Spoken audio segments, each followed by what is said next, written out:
Right, the Reds, it's Talking Reds from the Anfield Wrap with me, Gareth Roberts, got Harriet Prior with us on this Tuesday, a wet Tuesday, bit of a grim Tuesday, grey Tuesday. We were going to film outside, weren't we? But it's too cold. It's too cold, that's why I've got my coat on, ready to go outside and I haven't took it off when I've come in. So here we are. It is international break still, as I'm sure you're well aware, so we are in the middle of all that, but we are starting to gear up at the Anfield Wrap towards Liverpool playing a game again, which is the important thing.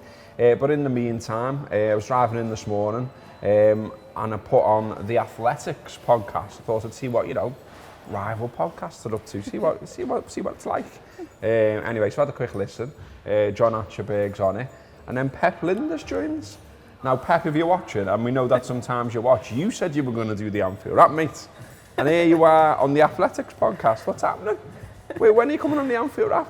I hope you've tuned into this bit, and if you have tuned in, well, we want Pep. Yeah, give Matt a little nudge, say that you're ready to do the Anfield Wrap, and we'll have you in any time, mate. It is a good podcast, though. One bit I liked about it, Harriet, was that John Achterberg talked about, I think we've talked about a lot about, surely it must be like a motivatory factor for them that they won the league, but it was behind closed doors, and so surely behind the scenes they're all saying, well, let's do it again because we didn't get the party, we didn't get the big release, we didn't get the let off. Okay, so I mean, some of the players had a bevy. I think we worked that out. I think we saw that, yeah. But we didn't have the the million plus people on the streets. I mean, John himself talks about on that podcast about everywhere was booked out in Liverpool in advance. Everyone expecting us to win it. Everyone wanted to be there, and then they couldn't have that. And he said that is a thing. He was like, he was sort of like, we're only human, and of course we talk about that, and of course we want to do that. And I like that because I like to think that's a little fire that's burning for all of them, that they want to do it and do it in front of everyone. Yeah, I think we all feel as fans a bit hard done by, don't we? Because we waited 30 years for this huge event and then we literally couldn't celebrate it in the way we wanted to. And if we did celebrate it in the way we wanted to, we get told off by the police, so we couldn't win really. So it's a bit rubbish that after waiting so long we didn't get to enjoy it as we wanted to. So yeah, obviously for all of us, we want to see that again as soon as possible. And for the players knowing that that team and that squad were able to achieve that just a few years ago, there must be a little something in them saying, we've done that once, we can do it again, and this time we can have a proper party and celebrate with all the fans, do the parade, do everything that comes with winning the league, because it's a 38-game season and they deserved it, and they deserve to have that at the end of it after all the work that they put in, all the years that Klopp have put in. And I think before football, we weren't sure if it was going to come back and what was going to happen, and we were saying, it'll be like Liverpool league winners with an asterisk. Well, it wasn't that. We earned it. Exactly. We earned it fair and square. We played the extra games behind closed doors. It was rubbish, but we did it. And then we weren't able to celebrate, and Klopp was like, we'll all celebrate when we come back. But then since then, Man City have literally won the league. It's been another season since then, so we can't really do it now. So I just want it all to happen again so that we can actually get to enjoy it. He talked about as well, again, it's just a nice hearing from the inside really that, how much they missed fans as well. And he said, obviously he's part of the coaching staff and prepping them and is in that team with Lijnders, with Klopp, etc.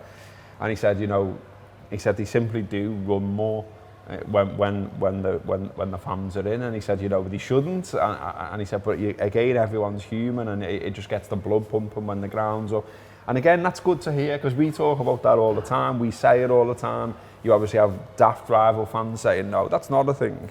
And it definitely is a thing. It's happened too many times at Anfield for it not to be.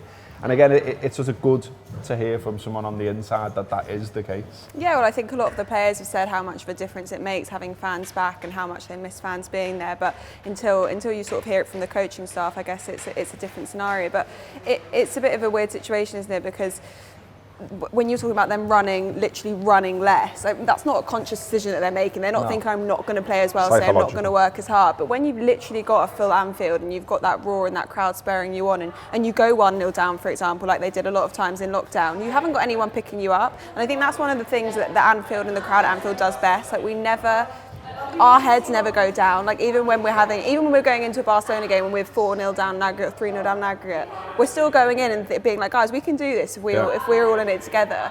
And I think that power really spurs them on. And I think also the coaching staff, they prepare for the fact that we're gonna be on their side, and they're gonna have that mentality where they've got everyone around them and they can pick themselves up. And when they didn't have that, obviously things are really different. And now we're back again. I think in the matches that we've been to, you can really see, like the Man City game, like, you know, how Mo Salah celebrated, all of that. They just love us being there, and they love because they're showmen at the end of the day, aren't they? They've all got egos. Yeah. Any footballer that's playing at that level has an ego, and they want to be celebrated, and they want to be cheered, and they want to hear people singing their name. So they've got that back now, and I just hope that we can sort of make an impact this season and help them win something again. Simon Hughes has also written this up for The Athletic, if you'd rather read about this rather than listen to it. And I was just reading a bit there. I like that Linders and Achterberg sort of started having this almost like, you know, no, like you're dead dedicated. No, you're dead dedicated. And basically the pair of them at the time that they're doing this podcast are both in at the training ground on what is supposed to be the day off. Because the podcast starts with Steve Hodders sort of saying, you know, do you get some time off because it's an international break? And he's like, well, kind of, but we still, you know, you still end up going in basically. And, you know, Achterberg gets asked, what does Linders like talking about? And Achterberg says, well, Pep only talks about tactics and what he knows about every player in Europe, who he thinks we could use to make us better.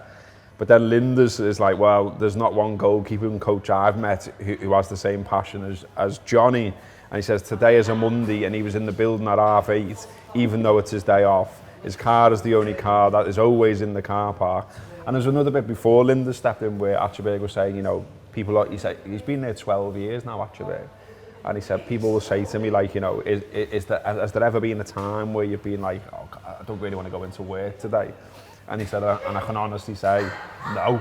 Yeah. And like we've met John, like, you know, out and about when we've been doing Anfield Wrap stuff and what have you. And you get that sense from him, like, and you definitely get that sense from Pep Linders as well. Milner mentioned that he just said, you know, like he said he'll come in.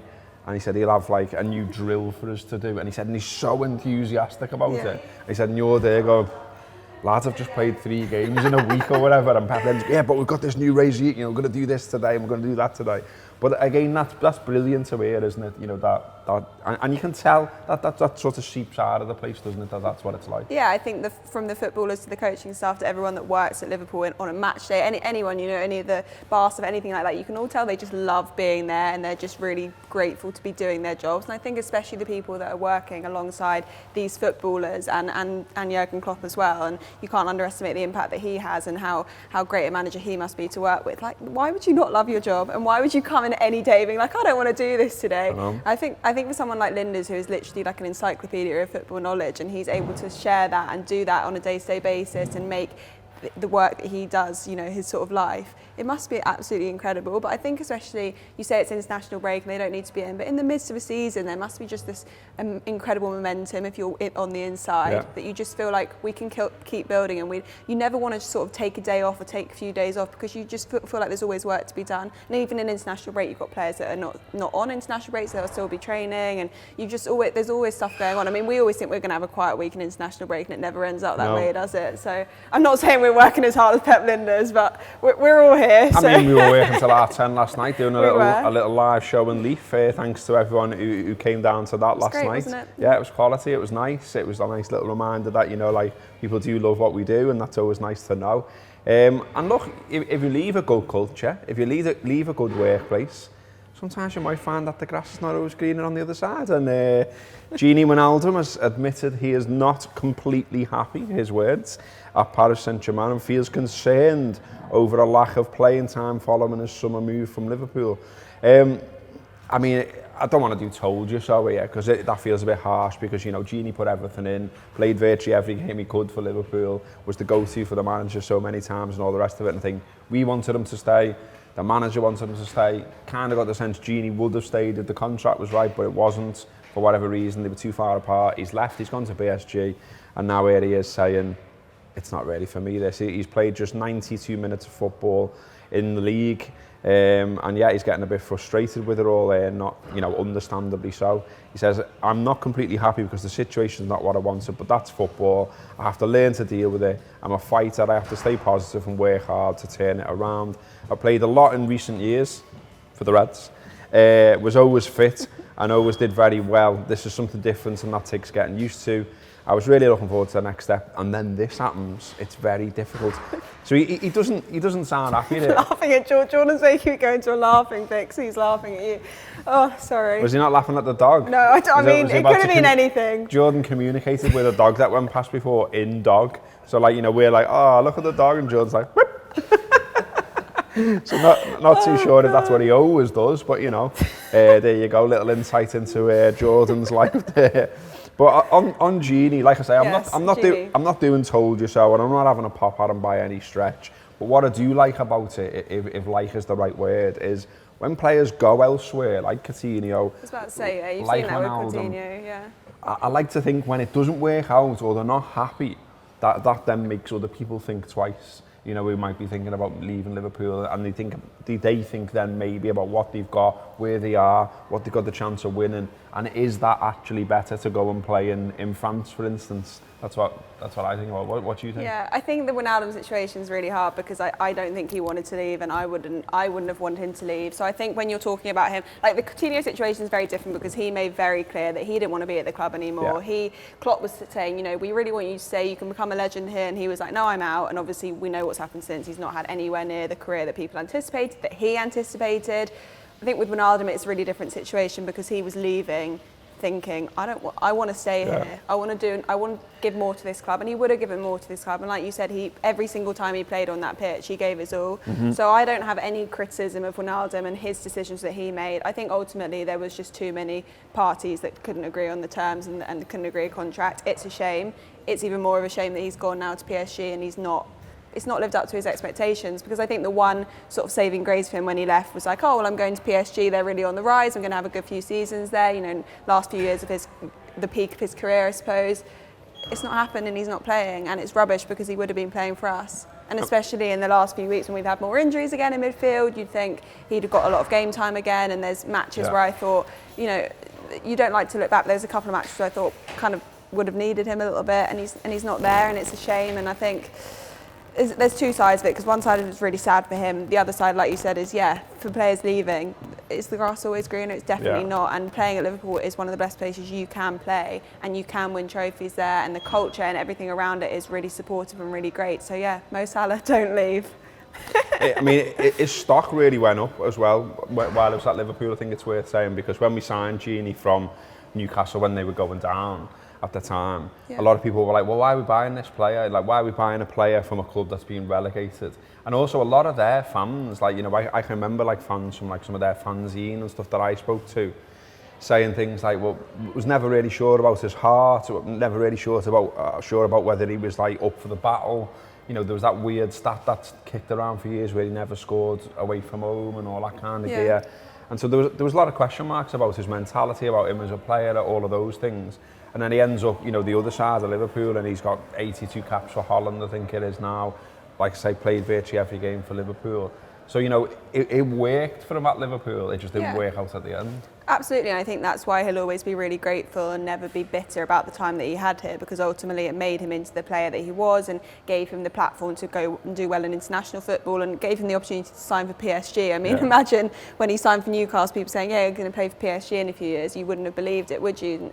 And you talk about his mentality and questioning where his heart was at the start. We all knew where his heart was at the end of it, and he loved Liverpool, and definitely. You could see he was upset when he that final he day was when so he got upset. that weird pit frame exactly, picture, and there wasn't even a full Anfield there to sort of send him off. It was like 10,000 fans, and it just all felt a bit like, just I a bit I like of to a think bad he liked ending. the city as well, because the reason I say that is I used to see him round a bit. I think he got it. Like he seemed to get what we were about and what the club was about and everything like that, and being like the city, like you just said as well. And he just seemed to like being it. I mean, you can't always believe what you read on social media, but he was always the player after the matches that would write all these long captions about, you know, you'll never walk alone, how incredible it is to play at Anfield. Like, he really enjoyed it, and for him now to not be enjoying his football, it feels like a shame. But it's a bit sad. Soz about that, Gini. But if you want to come on the Anfield Wrap as well, mate, you can come on. We'll make you feel happy. Sorting everyone out today. Yeah, you come on, Pep Linders come on.